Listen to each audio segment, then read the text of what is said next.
MRN Crew Call is brought to you by Hercules Tires.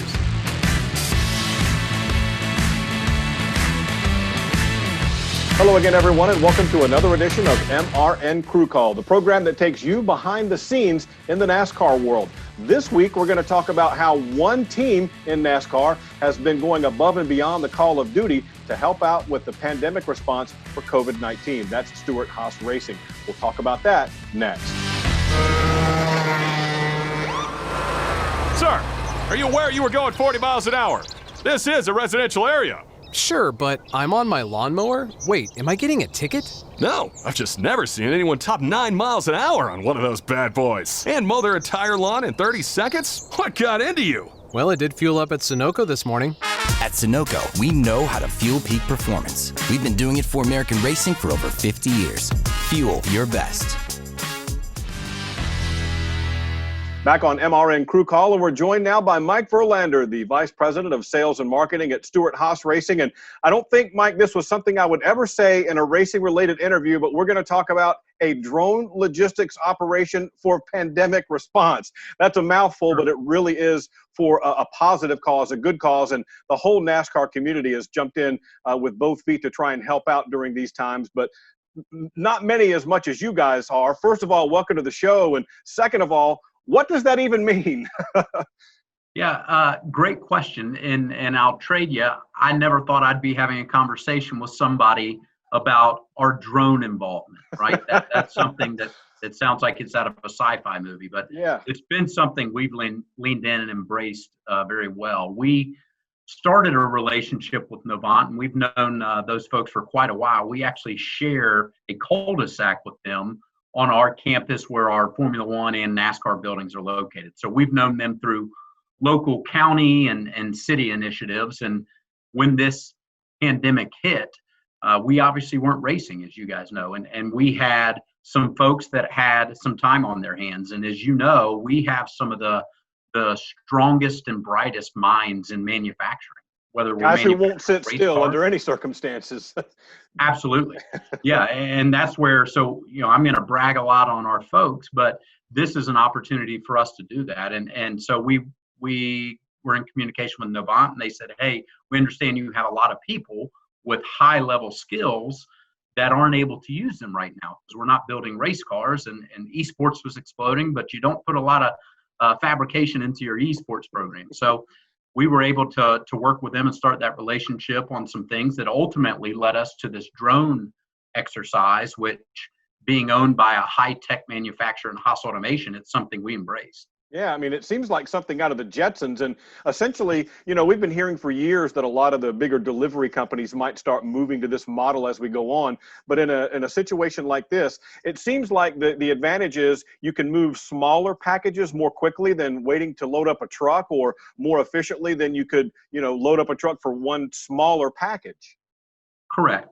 And by no means will I pretend to be a guru when it comes to these drone systems or to what Novant is trying to accomplish with Zipline, who's the manufacturer and operator of the drone. But it is not the drone you and I may think of when we watch a race broadcast and they have the mini helicopter looking device up following race traffic, etc. It's more of a mini aircraft, and it's got a wingspan almost 10 feet wide.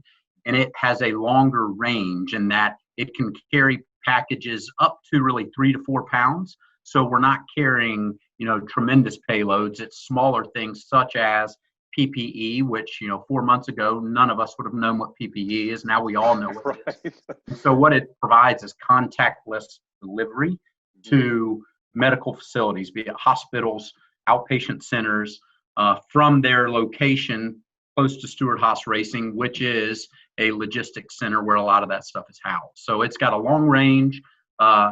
It is something that can carry 3 to 4 pounds, and there is future development happening for things that will include like thermal control, where you can carry refrigerated medicines and things like that to facilities without having to get a human being A on the road or a human being A and B interacting with those receiving it. So, Mike, even though these are smaller drones and they don't need as much space as you might think for an airport, for example, they do need some space, and that's kind of where you guys came in. How did you make this happen? So Gene Haas, co-owner of our operation, he owns a large plot of land behind the facilities of Stewart-Haas Racing and Haas F1 that he uses for purposes unrelated to motorsports.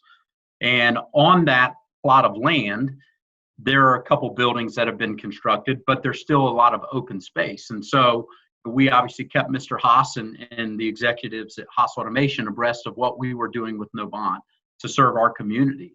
And he was really excited about it, as was Haas Automation. And when we heard about this drone project that Novant had aspirations for years on doing, and their relationship with Zipline, Mr. Haas and Stewart-Haas, Haas F1, we were quick to raise our hand and say, hey, if you need a spot for a drone airport, silly as that sounds, we've got a piece of land behind the race shops that we'd be happy to allow the drone airport to be constructed on. And so that happened. And in addition to Mr. Haas, a lot of our partners were involved in this process, and that, we've got relationships with transportation companies. We understand logistics well. We move things around the country every week, as you know. So we were able to work with some of those partners, getting things moved from the West Coast, where Zipline is based, to the East Coast. So in addition to Mr. Haas saying, yeah, we're going to give up some land and we're happy to do so, we were able to lean on additional partners who said, we want to be a part of it too, to help the greater good. So it was something that really came about overnight, and that it was a simple way that Mr. Haas wanted to give back to the community that his business is located in.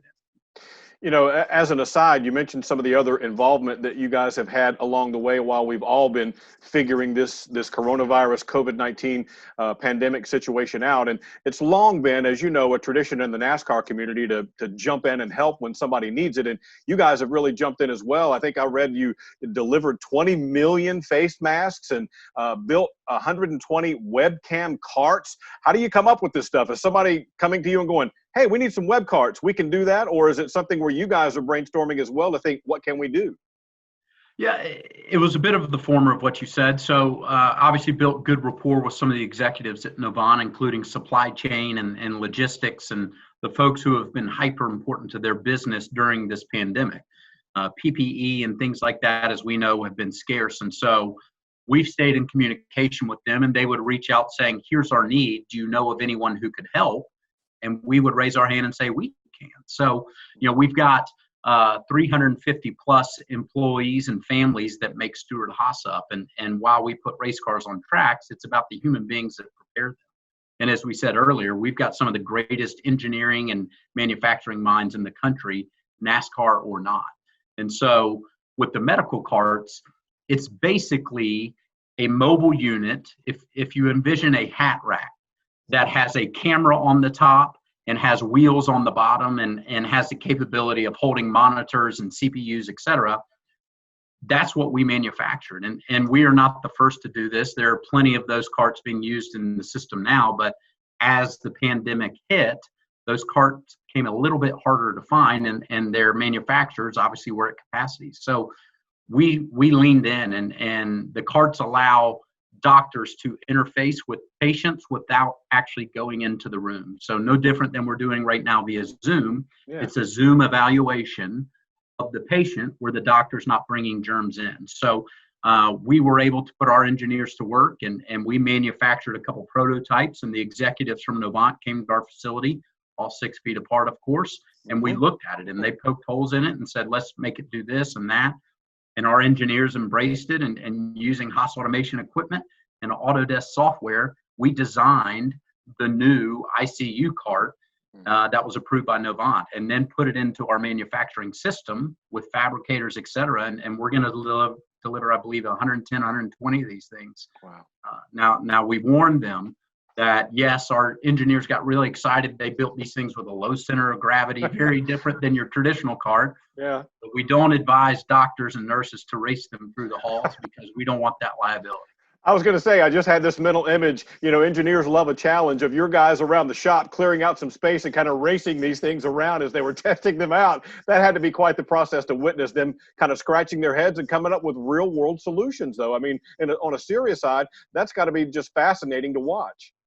It has been, and it's something we're proud of. And in addition to highlighting and showcasing the capabilities of our crew and our staff and our employees, it's allowed our partners in our local community to see that we're doing everything we can, especially when we were not on the physical racetrack, to lend a hand to however and whomever we need to help offset some of this COVID-19 problem. So we were excited. We continue to be excited about it. Admittedly, we focused back to racing and real racing, and Your that day was job. one thing we got some questions about is, are you going to focus on being a medical supplier and helping fight COVID-19, or are we going to go back to racing? And I think winning our Cup and Xfinity race at Darlington, we answered that question pretty quickly. And we're going to continue to walk things in parallel, but it's something we've enjoyed. Mike, what's ahead? What's next for you guys? I imagine that this the drone logistics operation is something that doesn't really have a shelf life. It'll be kind of ongoing as long as necessary, correct? That's the conversation. Admittedly, our role is a bit facilitator. We're not the one driving the conversation. It's a great relationship between Zipline and Novant and Stewart-Haas. We are happy to help however we need to. Our understanding is that, as you see in some of the news that already came out, the FAA has approved things on a kind of a short-term basis. The goal we have is to prove out the model, the system, the application works and is beneficial to the healthcare system. So our hope is that it continues into perpetuity, and it's a relationship that we can continue to be a part of, because again, it's bigger than racing here. What we do a lot focuses on our national racing community. We don't have many opportunities to build into Cabarrus County, Greater Charlotte, North Carolina, because 1 week we're in Michigan, 1 week we're in Phoenix. So for us, we hope this continues into perpetuity because it's a way we can invest in our local community where our families and employees live, but at the same point, tell a little bit of a selfish story about the technology involved in NASCAR, and that we understand high technology, high manufacturing, and looking ahead as well as anyone. Yeah, you surely do. It's what you have to do every day, and it's great to be able to apply it to something that is a cry for help, I guess, in the whole country and even the whole world, for that matter. But Mike, we really appreciate your time. Congratulations on what you guys have been doing, both on the pandemic side and on the racing side, and continued success to Stewart-Haas Racing. Thanks very much. So now we've heard the race team side of the equation. Let's hear from Novant Health now to find out how this partnership is benefiting them. We came together with the FAA, with the North Carolina Department of Transportation, with Zipline, and with Stewart-Haas Racing to tackle a very difficult problem, which is how do we get supplies to where they're needed in the middle of a health crisis? Making sure that access to PPE, access to critical clinical supplies can be made available nearly on demand. I would expect many more exciting things to come. Drones flying PPE are just one example of the sorts of innovations that you can count on Novant Health to continue to deliver. We'll be back to wrap up after this. Citywide to countryside. Whatever you drive, wherever you go, Hercules Tires has the value, selection, and industry-leading warranty to get you there, no matter where the road takes you. Go to HerculesTire.com. There you can find the nearest authorized Hercules retail location to you. Plus, you can use the tire tracker to find out which Hercules tire fits your vehicle the best. That's HerculesTire.com. Hercules Tires. Ride on our strength. That's all the time we've got on this edition of MRN Crew Call. We want to make sure that you stay in touch with us as NASCAR returns. Show us what you've got going on in your man cave while you're listening to the races, your grill setup, your cooking, whatever you've got going on. Use the hashtag NASCAR Tailgate and visit us at MRN Radio. I'm Woody Kane, and we'll see you right back here next week. MRN Crew Call was brought to you by Hercules Tires.